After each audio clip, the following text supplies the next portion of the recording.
Hello time travelers, welcome to a new journey, a money journey, from coin to Bitcoin. Why did we invented money in the first place?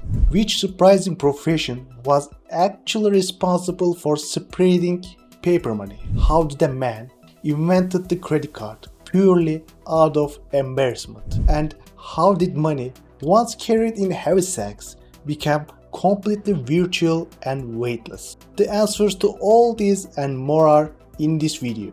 While you subscribe to the channel and like the video, let me start the story. Before we talk about Bitcoin, we have to understand money itself. Humans didn't just wake up one day and decide to print paper.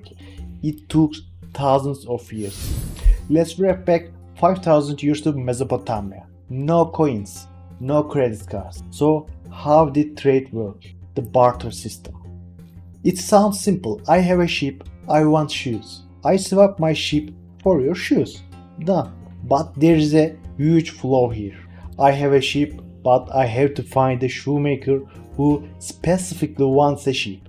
Economists call this the double coincidence of wants. It's a logistical nightmare. What if the shoemaker doesn't want a sheep but wants barley? I have to find barley farmer who wants a sheep, get the barley, and then trade it for shoes. It's literally like a complex 3-team NBA trade. And it gets worse. Raising a sheep takes 6 months. Making shoes takes a week. The value isn't equal. And this creates chaos. To keep track of who owed what, they invented the tally system, which actually gave birth to writing itself. By the way, if you want a video on the invention of writing, drop a comment below. The tally system survived for centuries, but as debts piled up, we need an upgrade. This led to the birth of the very first banking system. Giant warehouses were built in the city centers, often within temples or the store cities well. And at the head of this operation was the only person everyone trusts, the priest or something like that. As cities become crowded, we need something better than simple barter. We start using barley and precious metals. Economics call this commodity money. Why metals? Simple physics. Imagine trying to trade fish for salt. Salt lasts forever, but fish rots in a few days. But how do you set a fair exchange rate for something that is disappearing? You can't. The world needed something that lasted, something durable, and that paved the way for the age of metals.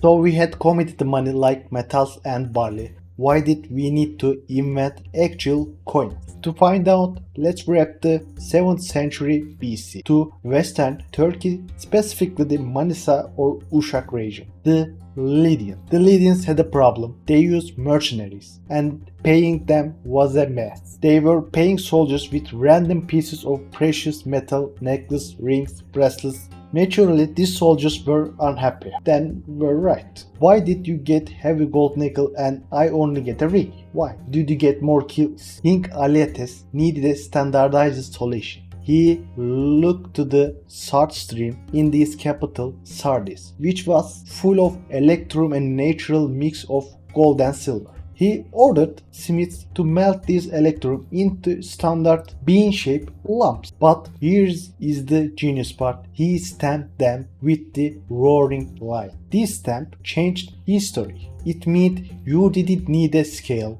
You didn't need a test if the gold was fake. The king's lion guaranteed the value. This trust made trade lightning fast. Sardis became a Wall Street of the ancient world. It made them so wealthy that we still use the first rich as currencies. Describe the ultimate wealth of their last king. So we had coins, great, but there was a massive problem.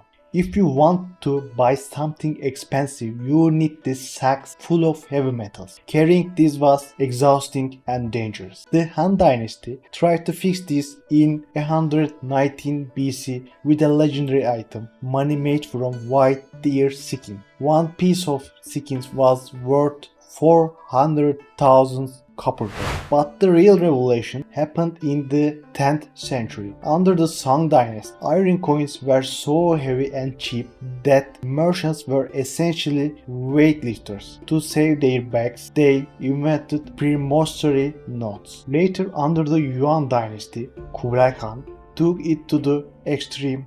He made paper money mandatory. If you refused to accept his paper bills, you could be executed. But this system was a Chinese secret. It had no value abroad, so how did we learn about it? Marco Polo. When Polo visited Kublai Khan, he was mind blown. He watched them turn mulberry tree bark into money and called it alchemy. He realized these pieces of paper were traded just like gold. And through his writings, the idea of paper money finally reached Europe. China had paper money for centuries, but Europe was late to party. The breakout finally happened in the 17th century thanks to the goldsmith. Here is the scenario. The English Civil War is raging. It's dangerous to keep gold at home. So merchants started storing their gold in the secure wallets of goldsmiths. Its return, they got a piece of paper, a receipt. Then light bulb moment happened. These receipts were marked payable to the bearer. People realized, why should I walk all the way to the vault, take out heavy gold and carry it across town to pay someone, only for them to walk back and deposit it again. Instead, they just traded the paper. If I want to build a house costing 200 grams of gold, I didn't pay with gold bars. I paid with the goldsmith's receipts. It was lighter, safer, and faster. These receipts were the great-grandfathers of the cash in your wallet. Eventually, the government stepped in. In 1694, the Bank of England was founded, taking over this system and standardizing printed money for the masses. Paper money was great, but it had one flaw. I could run out of it, or worse, forget it. This leads us to the invention of plastic money. It all started with a nightmare scenario. In 1949 scenario, Frank McNamara was treating clients to the dinner at the Major's Cabin Grill in New York. The bill came. He checked his jacket, no wallet. Imagine the embarrassment. He had to call his wife to come down and bail him out in front of his client. McNamara was so embarrassed that he invented the solution so no one would face that situation again. Teaming up with Ralph Schneider, he created the Diners Club. In February 1950, he made a legendary comeback. He went back to the same restaurant and paid the bill not with cash, but with small piece of cardboard. Yes, the first credit card was actually cardboard. How did it work? It was technically a charge card. You showed the card, signed the bill, and promised to pay the full amount at the end of the month. Cash was no longer king.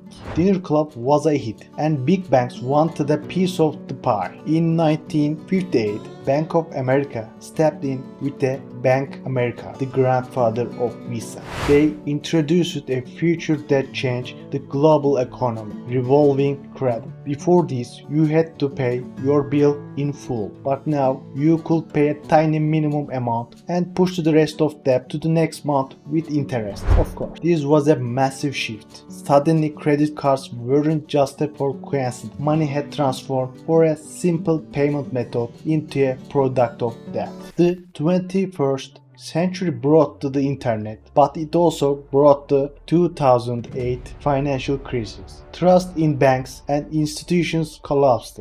The world was looking for an alternative, but there was a major obstacle. How can strangers trust each other without a central authority? In computer science, this is legendary Byzantine general problem. Then, on October 21st, 2008, everything changed. A ghost named Satoshi Nakamoto published a white paper, Bitcoin. Satoshi solved the unsolvable problem using blockchain and proof of work. For the first time, trust wasn't placed in a bank, but in code and mathematics. This was the final evolution. Money is no longer heavy sacks of gold. It's not paper. It's not even plastic. It is simple and encrypted record on a network. In 3000 years, we went from the Lydians to Bitcoin, from physical weight to the digital weightlessness, and the journey has just begun. Our journey ends here, but history is full of stories. If you enjoyed this journey from coin to Bitcoin, don't forget to like and subscribe.